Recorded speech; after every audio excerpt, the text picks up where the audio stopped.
want to say welcome and thanks everyone for joining us today.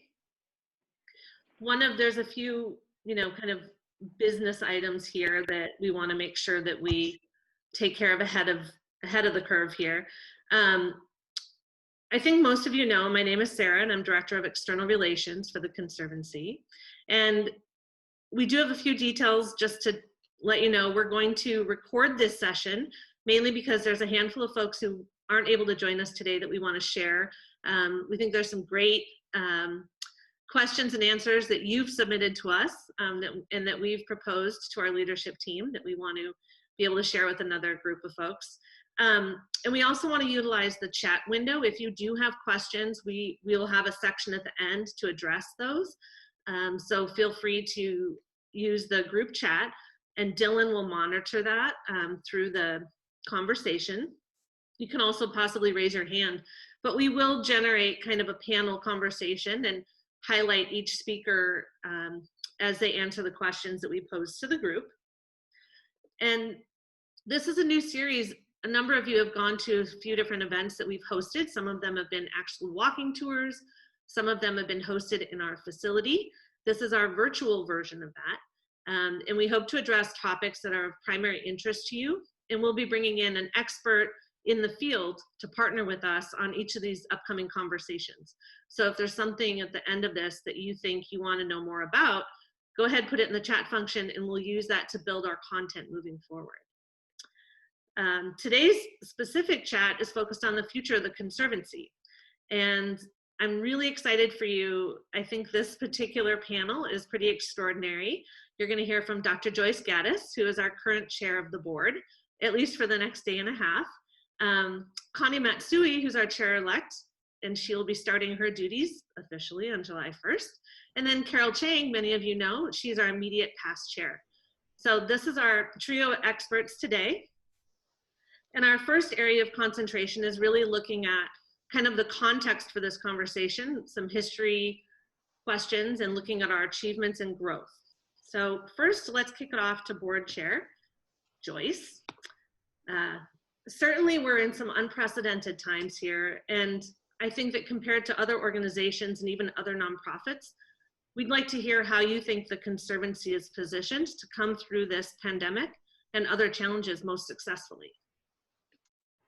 Hi, everybody. Good afternoon. It's really nice to see so many of you on Zoom. I see so many of you all the time on Zoom. Anyway, I do want to thank you, all of you who have given so much support and of the Conservancy and interest in the park. Really appreciate all of that support. And we're just so excited the park's reopened again. So it's nice to see all of you. Maybe I will be able to see you in the park. Regarding the question about comparing how we've weathered through the pandemic, I don't think I can comment on how others have done it. As Sarah said, this is an unprecedented time, which means we don't have none of us have a roadmap of how we get through the pandemic. So all I can speak to is the Conservancy. And I will say that from my perspective, it's been the staff, the board, and the volunteers that have made our pathway through this Conservancy and through this pandemic. And with the staff, the senior leadership team with Sarah Beckman there, who's been diligent about communication and marketing and working with all of the donors through development. And Jackie Higgins, who's been our parks operational person, who's been doggedly making sure these projects are still moving through the city, even during this pandemic. And Elizabeth Porter, who's been managing the resources, tightly managing the resources. So, and with the rest of the team, Yvonne and Morgan and Grant and Dylan, all of those people have been weathering this pandemic daily. When it comes to the board is very engaged. I'm very fortunate to have had such an engaged board. And this board, working with that staff, have been prudently managing the resources before the pandemic and during the pandemic, managing the resources, prioritizing our projects and programs. So I don't think I ever felt we were an organization on the edge as we went into this pandemic time. We did have to furlough some of our staff because when the park closed, we didn't have, the visitor center wasn't open. We weren't having any park events. but thankfully the visitor center is open again, and we've been bringing back some of the staff. But I do want to say, in terms of this leadership team, I feel that I'm most fortunate to have been working so closely with Connie and Carol. We've been glued at the hips for weeks now, and we have the pleasure of working with us, meeting with each other during the week, meeting with the leadership team on frequent. And I have to tell Carol and Connie, you're looking better than you usually do when we have our meetings. We spruced up for this event, I can see this. So they have just been tremendous. And then we had the added strategic advisor with Stacy Lamenico. And for those of you who know Stacy, she was the recently retired Assistant Chief Operating Officer for the city. And before that, Director for Parks and Recreation. She really believed in the Conservancy and loves Balboa Park. And she came on a volunteer basis to work with us as a strategic advisor. And she's been working closely with Jackie. And for those of you who know what the city is like, she's been helping us navigate through the city. I see Connie Jameson is on that, so she would be nodding her head knowing that this is a challenging thing to navigate through the city. And Stacy's worked with us, and she's just been terrific helping us figure out how we do these things. And then just, I think lastly, I want to comment on the volunteers. We have, before the pandemic, as many of you know, we had 150 volunteers, and last year they gave 550 hours of volunteer time. Well, we've been really fortunate. They're fortunate in the way that we've been able to communicate with them. They have deeply missed, and I see many of their faces right in front of me now, deeply missed being in the park, but they've been passionately interested in every aspect. We've had our volunteer happy hours, and so many of them are back and they're happy. These are, if anything contributes to success, is having a good base of volunteers for such a large organization. So that they have been tremendous. So I just want to say, I think we're successfully, as well as you can, moving through this pandemic crisis, and we're moving many of our projects during this transition. So again, thank you to the board, the staff, and our volunteers for everything. Thank you, Joyce. Our next question is for Carol. And Carol, let's highlight you. It's been almost 9 years since the Conservancy came to fruition, and you played a leading role in that. What are you most proud of, and really, what are you looking forward to? Oh, unmute. Let's get you unmuted. See if I can help. Yeah. There, okay. Thanks, Sarah. It's so good to see friendly faces, some old and new, not by age, but by length of friendship, as we zoom in. For the new faces, I'm going to just take you back a little bit to that 9 years ago. It's quite remarkable that it was that long, and sometimes it seems like it was quite a bit longer. The Conservancy was formed as a result, for those of you who don't know, of a task force commissioned by the mayor, Mayor Sanders, in 2010. And it came on the heels of many good but really aborted attempts to figure out how to properly fund and care for Balboa Park. After studying many government options, the task force recommended that a conservancy be established to be the private partner with the public city. It's a similar model that we found that was used, has been used through parks throughout the country. Actually on the call today is another of my task force buddies, Paul Meyer, and he was a part of that same creation. So as to the question of what makes me proud, we began in 2011 as a volunteer organization, totally volunteer, with a small amount of seed money, which we had to use sort of like loaves and fishes, to put together an organization and to determine what our priorities were. So over the ensuing years, we've engaged an amazing group of dedicated lovers of the park who have persevered through exciting times, both great and sometimes bumpy, as many of you know, wherein we have merged two organizations, have formed and built a wonderful base of friends and donors, have been fortunate enough to recruit talented and dedicated trustees and staff, as Joyce alluded to earlier, and had developed strong working relationships with Park and Recreations Department, as well as with our many colleagues in the park. So what am I most looking forward to? This young organization moving now full ahead from adolescence to adulthood.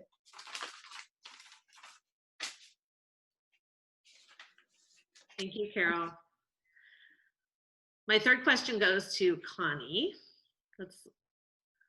Let's highlight Connie right now. Connie, you've been with the Conservancy since its formation, and the past 2 years you've been leading the Park Improvement Committee. As you step into the role of board chair, what do you see as our biggest challenges and possible opportunities? Thanks, Sarah, and thanks to every single one of you who've taken the time to join us today. We really appreciate your involvement, your presence, and your interest in what's going on at the Conservancy. For those of you who aren't familiar with the Park Improvement Committee, it is a wonderful, inclusive forum of park experts and champions who get together on a regular basis to talk about the park needs and also opportunities for improvement. And it's wonderful to see a number of our members on this call today. It's a place where we've worked to have open, constructive conversation, as well as open exploration of what the potential is to imagine a different kind of park or to take ideas from other parks that could be useful here. And again, it's a real privilege to be in a group where people are so genuinely and consistently caring for the park. So a lot of that exposure and insight has informed what I guess I see as the 3 challenges facing the Conservancy now. First of all, it's demonstrating value and vision to the park stakeholders as well as to the city. I believe that we have been doing this through a number of small visible projects within the park. And probably the best example of both vision and value is the tree planting program that we did in conjunction with CAL FIRE and Parks and Rec, where hundreds of trees have been planted, but also been supplemented by a detailed tree inventory and a tree stewardship program that ensures that we not only care for the newly planted trees, but also the ones that may be past their prime and present a risk. So demonstrating that kind of vision and value is one of the challenges, to do that on a continuing basis. A second area is aligning actions across numerous parties to achieve a goal. And probably the best example of that is the very visible botanical building project. And during the process of designing and mobilizing to deliver a renovated structure, as well as reimagined gardens, we're working with a number of teams in various departments across the city, as well as external experts, and learning a lot about how to achieve a major multidisciplinary project. So I'm delighted to tell you that is moving along on track. And without the support and help of so many people, including many on this call, we wouldn't be able to say that. So being able to deliver on projects both great and small is another one of those challenges and opportunities. And then finally, I think we have an opportunity to progress in terms of organizational excellence, and really making sure that we develop, retain, and recognize our staff, our volunteers, and our donors in meaningful and hopefully very enjoyable ways like this call today. Thanks, Connie. Now I want to dive into some deeper questions. They may be tough, but I think this is what people came for. to begin, something that many folks have been asking about, and a number of you, I think even in your RSVP mentioned, what is the search for our CEO? What's going on with that? What's the timeline, et cetera? And so I invite the panel to address this, and whoever feels, Connie's raising her hand. I'm staying on the spotlight with you, Connie. Okay, I'll take this one. And as Joyce mentioned, we're fortunate right now to be operating as sort of a three-headed or six-hipped executive leadership team. Takes three of us to fulfill the role of CEO and board chair. And why we're doing it this way is first of all, because we care so deeply about the organization. However, it's also giving us the opportunity to learn firsthand what's involved in terms of the leadership of this organization. You know, what are the daily experiences, as well as what are the strategic priorities that we need to be thinking about. Another reason is that we feel we really need to understand what the longer term impacts of COVID and a slow reopening of the park, what are those impacts on our future, particularly our future revenues and our financial picture. And so in order to kind of ride this out and learn more, we're not anticipating beginning a CEO search any earlier than the beginning of next year, because we think that will give us the time to, again, more thoroughly understand the ebbs and flows of the fortunes of the Conservancy, and be able to make the best case to bring on a candidate who can fulfill the potential of the Conservancy and the park.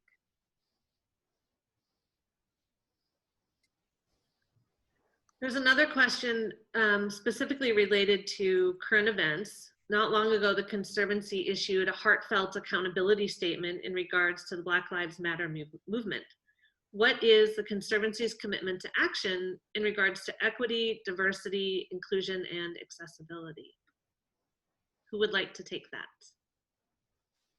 I will, because I drafted the statement because I feel it's so important. I think urban parks have the spaces, the places, and the programs that should be a model for being welcoming, inclusive, and diverse. But just saying so doesn't make it so. So this is the time that we really have to have conversation with our friends in the city, our other park stakeholders, and the community, where we begin to apply the lens of diversity, inclusiveness, and equity to all of our programs and our projects, a look at our boards, our staff, and our volunteers. In our recent strategic plan that we voted on last November, we are committed to practicing transparency, accountability, inclusivity, and diversity. So we want to make sure that the community feels a part of everything that we do.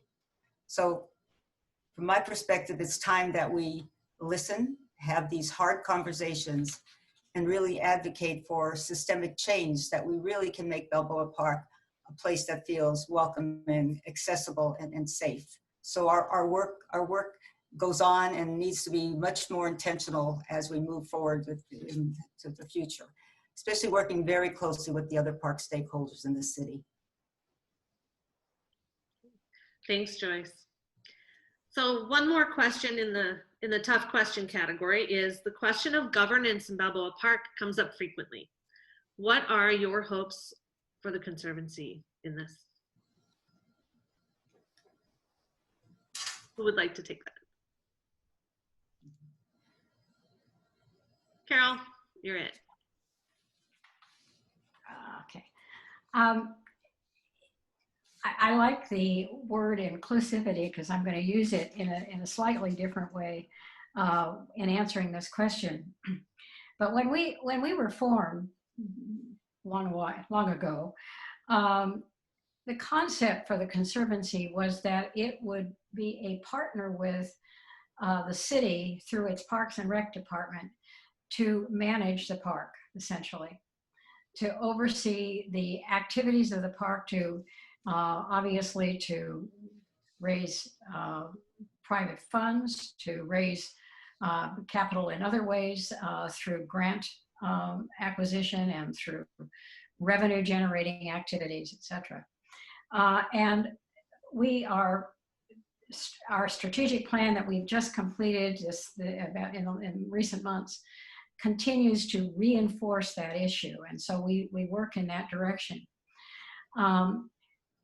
But you may be aware that in the park, when we arrived as brand new kids with bright, shiny eyes, there were 85 organizations already here to meet us. And so one of the things that has been a challenge and an opportunity really has been the working with our park stakeholders, with our park and recreation department, and with our city leaders to tell our story, to develop proofs of concept, to share that we indeed did have a role to play, and an important one. At this point in our history, I said we had some challenges and bumps and fun times along the way, but in this point in our history, I think we are absolutely poised to take that role on in the future, to work with the city, to formally address a relationship with the city.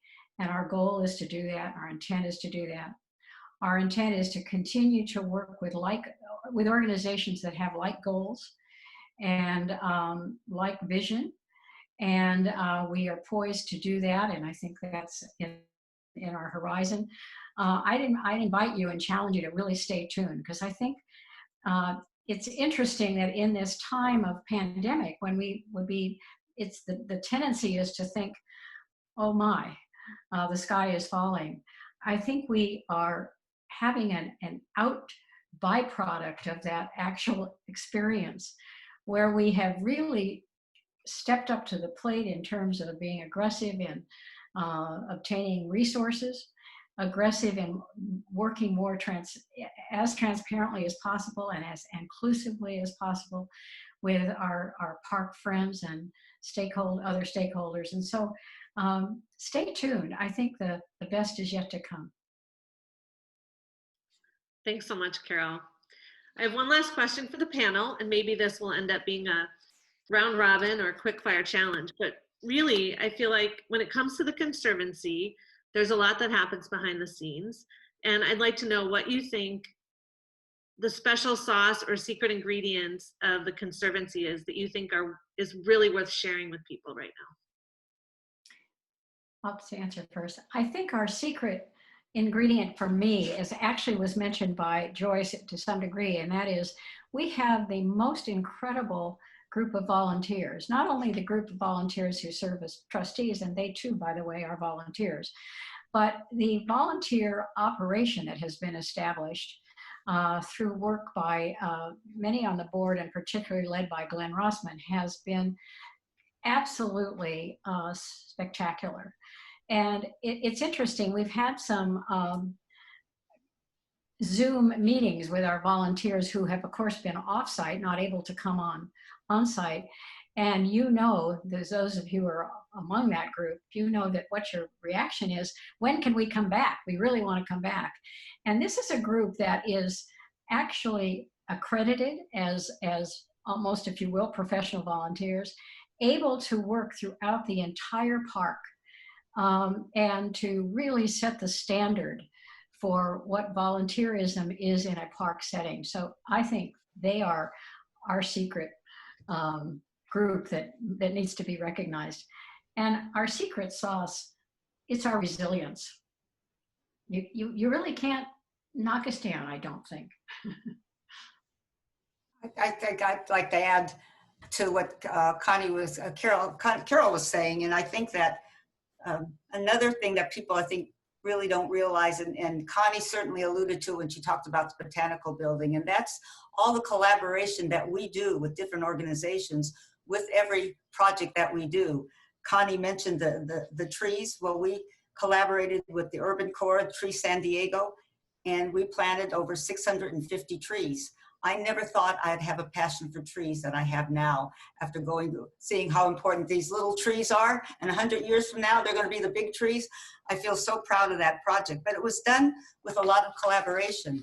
If you look at the Alcazar Garden, that again is another, for those of you who haven't been to the Alcazar Garden since it opened up, it looks beautiful. I wish we put the before pictures and after because they're just dramatic. And again, that was done with the Committee of 100, the Friends, Rotary 33, the City Historic Resources. We got funding from federal funding, and Connie Jameson, thank you for the funding you gave. So it was really a collaborative effort. The Botanical Building, as Connie mentioned, is truly a collaborative effort. So all these things we do, we do it in partnership with the city, and we do it with all these other stakeholders. And that is really, to me, our secret sauce of success. Thanks, Joyce. So maybe I'll just round out the comments by saying with any organization, it's really the people who are at the heart. But if I had to pick anything that would be secret sauce, I think it is the ability to look around ourselves as an organization and see through other people's eyes and hear through other people's ears and put that input into action. And one of the, I'd say, great learning experiences that I've personally had is learning more about the urban parks community on a global stage and the innovative and exciting things that are being done to maximize the economic, health, and social value of parks all around the world. And we have all of those keys here in San Diego with Balboa Park. What we need to do is, again, harness the hearts and minds of all the people who already care so much about the park and work towards some of these collaborative visions. All right, thank you so much for that. I think that we're moving now into our group Q&A. And there are a few questions that were sent in advance that I want to bring to the group. Louise asks, what's the future plan for trees in the park, including care and possible additions?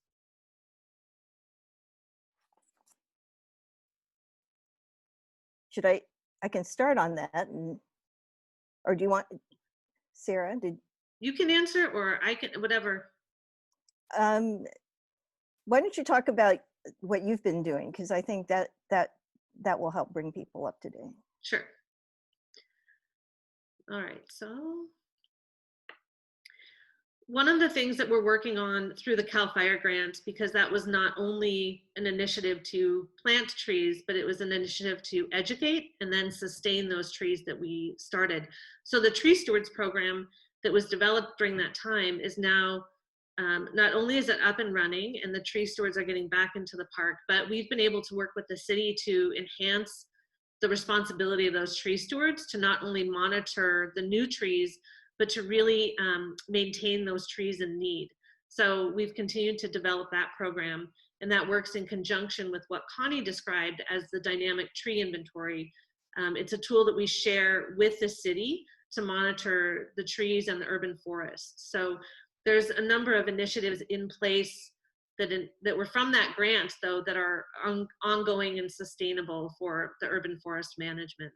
And we continue to fundraise and write for grants to support not only planting new trees, but sometimes the removal of trees or the care for trees. Louise, does that answer? I have to put on gallery view, but hopefully that answers the question. The next question, Glenn was talking about a timetable for expectations about bringing back staff or furloughed employees. This was alluded to earlier, but maybe if there's one follow-up note, Connie or Joyce, or do you want me to? Sarah, you should go ahead because you've been so involved with the plan, the Visitors Center plan. Sure.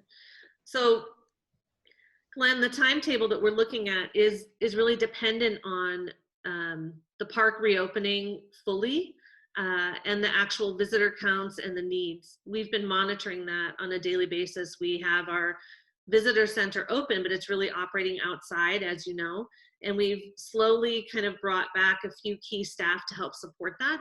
And we've done so really in response to the needs of the facility, the House of Hospitality, and the needs for the visitor center. So we're continuing to work on that plan. There's a handful of other folks still on furlough. We don't know what the immediate needs are going to be, and so we are kind of taking it step by step, and we're just being extra cautious, and just trying to do our work as most effective and streamlined as possible, so that we wouldn't want to make a decision quickly and then have to retract it, is our strategic plan. And Glenn, does that answer the question you had? You can unmute. Yes, and I thought, I know some of it from my interaction with people, but I also thought everybody else would like to know what's happening with the employment situation. Yeah, it's a great question. Anna had asked, and I know Connie addressed some of this already, about our biggest concerns or problems and our plan to deal with them. Anna, is there anything that we've missed?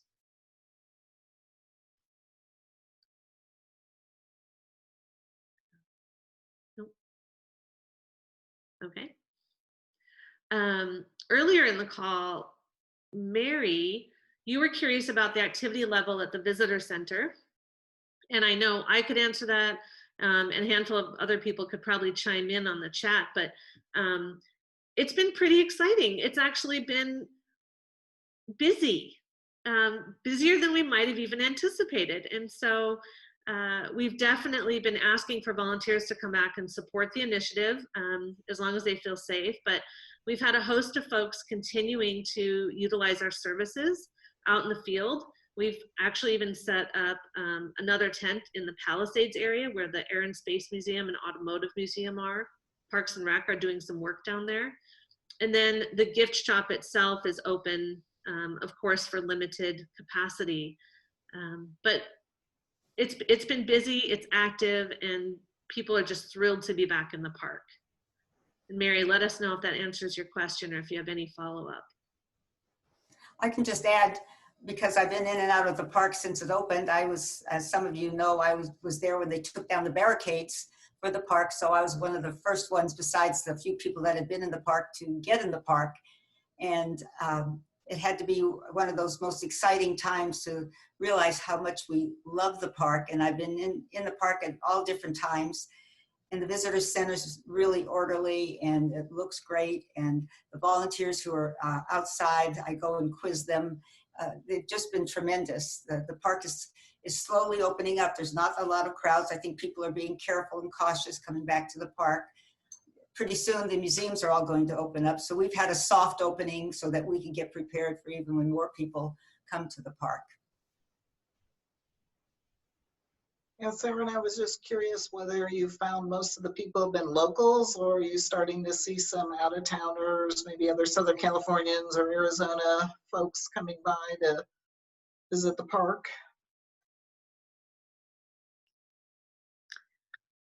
It's still been a mix. It's been a mix of folks, a mix of I was locals. there this morning volunteering at the booth, and the visitors were mostly from California or Northern California or LA, but not a lot of international tourists because I'm not sure they can fly in yet. And the one thing they were looking for was a place to eat. And hopefully some of these restaurants will be able to open up again. Very few washroom requests, which really surprised me. We're actually looking for more volunteers. That's something that Grant was our visitor center director was actively calling on folks who are willing and able to come to the park and help sort of direct the flow of traffic, and mostly it's just letting people know, enter this way, exit that way, and then letting folks know with the information pop-up booths what amenities are available and what museums are open. So if you know of anyone, or if you're interested. Thanks, Dylan. So are there other questions that we may have missed in the previews or in the chat? Looks like Marilyn has a question. Oh, great. Marilyn. Sarah, Marilyn has a question.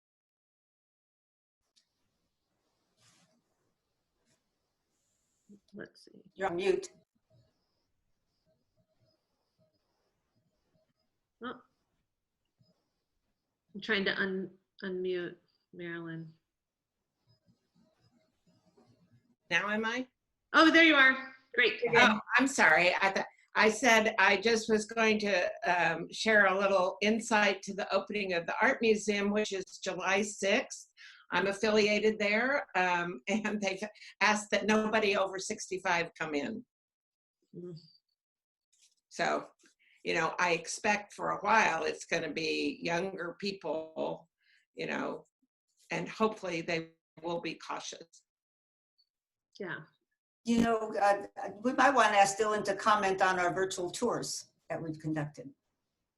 Sure. So many of you have probably taken our walking tour that we provide, given the current circumstances. We have that on pause for now. Not quite sure we'll be able to offer the in-person tours again, but for now, the team's been really working hard to create a virtual version of our walking tour in the park. So, you know, we talk about kind of a behind the scenes look at what the Conservancy does, our projects that are underway, sort of our vision for the future in the park, and get people excited about kind of what it takes to bring all that magic together. So we, if that's something that's of interest, you want to tune in for one, I am happy to send out a little note to everybody following this to invite you to pop on. Thanks, Dylan. Let's see. Paul, make sure you unmute.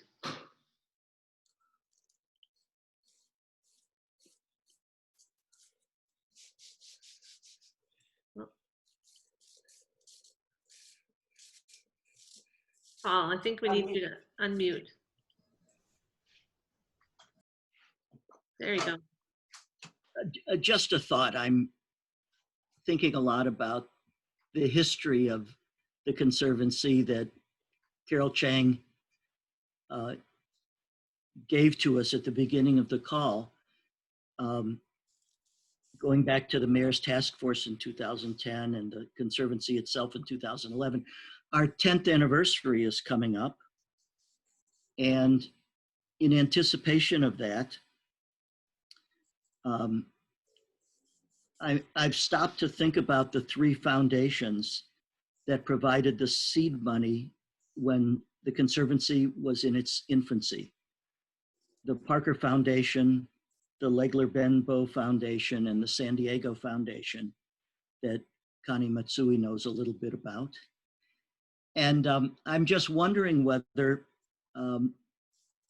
we might want to send a thank you note to those three foundations at the beginning of our 10th anniversary to let them know how this infant that they helped bring into being is doing, and to thank them. It does occur to me that later that year, we might want to apply for a grant or two, but I'm really proposing this just to thank three of the organizations, that triumvirate, that helped so much at the outset. That's it. Thanks, Paul. That's a terrific suggestion. And certainly, maybe we can even send some of the clips from the video tour that highlight the before and afters of places that have been brought back to life through the Conservancy's work. And I'd also like to mention that another role of the Park Improvement Committee is to review recommendations for grants from the Balboa Park endowment funds at the San Diego Foundation. So for instance, we recently approved a grant or endorsed a grant to finish off the Morton Bay Fig Tree platform in collaboration with Friends of Balboa Park. We've also allocated money towards rose garden renovation, and so there continues to be a strong and mutually supportive relationship with the foundation. But I think it's time to recognize how all three of our forefathers or four institutions really helped launch the Conservancy. And I think I'd like to add and give you maybe a little insider information about the San Diego Foundation, and they now have a challenge gift for our Cultivate Wonder, and that challenge gift is $60,000. And the reason they're doing that $60,000 as a challenge gift is because it's in appreciation of all the work that Connie Matsui did for the foundation during this past year. And so they have then put up a challenge. We need to applaud that and say that the foundation came through, and to really express our appreciation of Connie for doing double duty, working the foundation and working with the Conservancy. So she's been a real trooper. And so we thank the foundation and thank Connie especially for being such a good advocate for the park. So I'm publicly thanking you, but we haven't made a public announcement about it yet, but it's great news.